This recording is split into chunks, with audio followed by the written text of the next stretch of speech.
নমস্কার বন্ধুরা, কুকুই তন্নেশায় আপনাদের সবাইকে স্বাগত।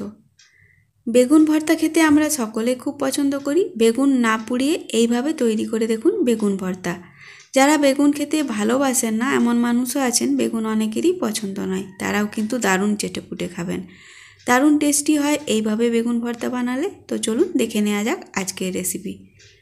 আজকের রেসিপিটা তৈরি করার জন্য এখানে আমি দুটো বেগুন নিয়ে বেগুনগুলো যেইভাবে আমরা বড় বড় করে ভাজার জন্য কাটি সেইভাবে কেটে নিয়েছি, মানে এক একটা বেগুন থেকে 4 টুকরো করে নিয়েছি। বেগুনটাকে হালকা করে আরেকবার ধুয়ে নেব।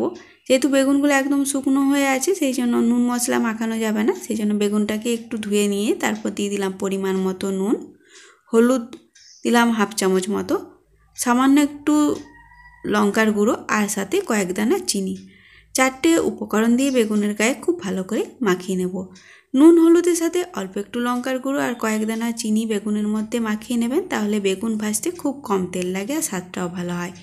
বেগুনটাকে 5 মিনিটের জন্য এক সাইডে সরিয়ে রাখলাম। এবারে আমি নিয়ে নিয়েছি এখানে বেশ কয়েক কোয়া রসুন, দুটো বড় সাইজের পেঁয়াজ নিয়ে পাতলা এবং লম্বা করে কেটে নিয়েছি, তবে কিছুটা পেঁয়াজ আলাদা করে নিলাম। এই পেঁয়াজটাকে আরও কুচি কুচি করে কেটে নেব। ঝালের জন্য দুটো কাঁচা লঙ্কা, একটা বড় সাইজের টমেটো, দুটো বড় সাইজের শুকনো লঙ্কা নিয়েছি। সবার প্রথমে আলাদা করে রাখা অল্পখানি পেঁয়াজ এখানে কুচো করে কেটে নিতে হবে। এই পেঁয়াজটা এই রেসিপিতে কাঁচা ব্যবহার করব। পেঁয়াজ, কাঁচা লঙ্কা, টমেটো আর সাথে বেশ অনেকটা পরিমাণে ধনেপাতাও কেটে নিয়েছি। কড়াই গরম করে কড়াইয়ে সামান্য পরিমাণে সরষের তেল দিয়ে শুকনো লঙ্কা দুটোকে খুব লাল লাল করে ভেজে নেব, যাতে খুব সহজেই লঙ্কাগুলো ভাঙা যায় বা গুঁড়ো করা যায়। একটা লঙ্কা গুঁড়ো করে নেব, একটা গার্নিশিংয়ে ব্যবহার করব। বাকি তেলের মধ্যে রসুনের কোয়াগুলো দিয়ে দিলাম। রসুনটাকে এখানে বেশ লাল লাল করেই ভেজে নিতে হবে। দেখুন রসুন ভাজার পর ওই গরম তেল থেকে রসুনটাকেও তুলে নিলাম। এবারে পাতলা লম্বা করে কেটে রাখা পেঁয়াজটা দিয়ে দিলাম। পেঁয়াজটা দেওয়ার পর অল্প একটু গোটা জিরে দিয়ে দিলাম। পেঁয়াজের সাথে গোটা জিরেটাকেও ভেজে নেব। পেঁয়াজটাকে একটু লাল লাল করে ভেজে নেওয়ার পর কেটে রাখা টমেটোটা এর মধ্যে দিয়ে দেবো।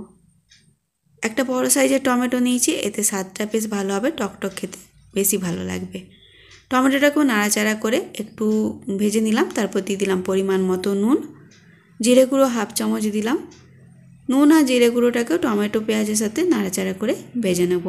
টমেটো একদম যখন নরম হয়ে আসবে আর বেশ ভাজা ভাজা হয়ে যাবে, তখন এর মধ্যে দিয়ে দেবো 1 মুঠো মতো মটরশুঁটি। শীতের টাটকা মটরশুঁটি খুব মিষ্টি হয়, সেই জন্য মটরশুঁটি দিয়ে এই রেসিপিটা তৈরি করলে খেতে বেশি ভালো লাগবে। আপনারা রসুনগুলো এখানে ভেঙে নিতে পারেন, তবে আমি গোটা গোটাই ব্যবহার করলাম। আর শুকনো লঙ্কাটাকে এইভাবে খুন্তি দিয়ে ভাঙা যাচ্ছে না, সেই জন্য হাতে তুলে নিয়ে গুঁড়ো করে এর মধ্যে মিশিয়ে নেব। আর একটা লঙ্কা গার্নিশিংয়ের জন্য সরিয়ে রাখলাম। তবে ঝাল বেশি পছন্দ করলে আপনারা এখানে আরও লঙ্কার পরিমাণ বাড়াতে পারেন। মশলাটা তৈরি হয়ে গেল। এবার এটাকে তুলে নিয়ে বেগুনগুলোকে ভেজে নিতে হবে।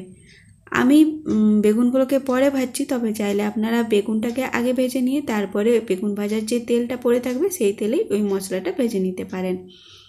কম তেলে বেগুন ভাজার জন্য বেগুনের গায়ে নুন হলুদের সাথে লঙ্কার গুঁড়ো আর অল্প একটু চিনি দেবেন, আর বেগুনটাকে কিছুক্ষণের জন্য এক সাইডে সরিয়ে রাখবেন। তারপর গ্যাসের ফ্লেম কমিয়ে দিয়ে ঢাকা দিয়ে দিয়ে বেগুনগুলোকে ভাজবেন, তাহলে দেখবেন বেগুন খুব সহজে খুব সুন্দরভাবে লাল লাল করে ভাজা হয়ে যাবে কম তেলেই। এক পিঠ ভাজা হয়ে গেলে উল্টে দিতে হবে, আর গ্যাসের ফ্লেমটা কমিয়ে রেখেই বেগুনগুলোকে উল্টে দিয়ে অপর পিঠটা একইভাবে ঢাকা দিয়ে ভেজে নেব। এইভাবে বেগুন ভাজতে খুব কম তেল লাগে, আর এই রেসিপিটা বেগুন ভেজেই আমি তৈরি করব। ঠিক যেভাবে আমরা বেগুন ভাজা বানাই সেইভাবে এখানে বেগুনগুলোকে লাল করে ভেজে নিতে হবে। খুব ভালো করে বেগুন ভাজার পরে তারপরে ওই কড়াইয়ের এক সাইডে সরিয়ে রাখবো, যাতে এক্সট্রা তেল যেটা থাকে বেগুন থেকে ঝরে কড়াইয়ের মাঝখানে জমা হয়ে যায়। এভাবে কিছুক্ষণ রেখে দেবো, তাতে বেগুনটা ঠান্ডাও হয়ে যাবে। কিছুক্ষণ পর দেখুন তেলটা মাঝখানে জমা হয়ে গেছে। আমি মশলাটা আগে করে নিয়েছিলাম, আপনারা চাইলে এই বেগুন ভাজার পরে ওই তেলে ওই পেঁয়াজ ভাজা বা টমেটো ভেজে যে মশলাটা বানিয়েছিলাম সেটা তৈরি করে নিতে পারেন। ভাজার পরে বেগুনগুলোকে একটা প্লেটের মধ্যে তুলে নিয়ে তারপরে মেখে নিতে হবে। প্রচণ্ড গরম আছে, সেই জন্য খুন্তি দিয়ে এভাবে একটু ভেঙে নেবো, যাতে গরম ভাবটা বেগুন থেকে বেরিয়ে যায়। তারপর হাত দিয়ে খুব ভালো করে বেগুনগুলোকে মেখে নেব।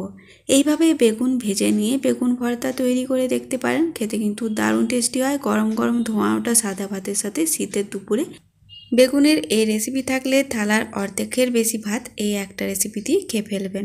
দু একটা বেগুনের খোসা যদি হাতের মধ্যে লাগে সেগুলো অবশ্যই বাদ দিয়ে দেবেন, সেগুলো খেতে ভালো লাগবে না।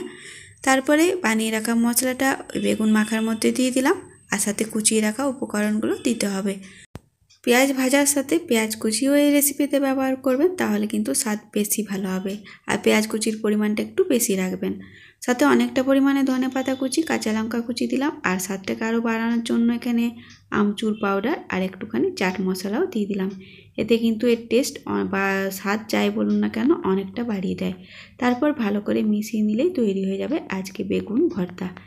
গরম গরম ভাতের সাথে এই রেসিপিটা খেতে কিন্তু দারুণ টেস্টি লাগে, আর বেগুন ভেজে এইভাবে বেগুন ভর্তার স্বাদ একদম আলাদা হয়। শীতের দুপুরে বেগুন ভেজে মটরশুঁটি দিয়ে এইভাবে চটপটাভাবে বেগুন ভর্তা তৈরি করে দেখুন, আমার মনে হয় আপনাদের সকলের খুব ভালো লাগবে। আর রেসিপিটা ভালো লাগলে লাইক শেয়ার করবেন, সাথে চ্যানেলটাকে প্লিজ সাবস্ক্রাইব করে নেবেন।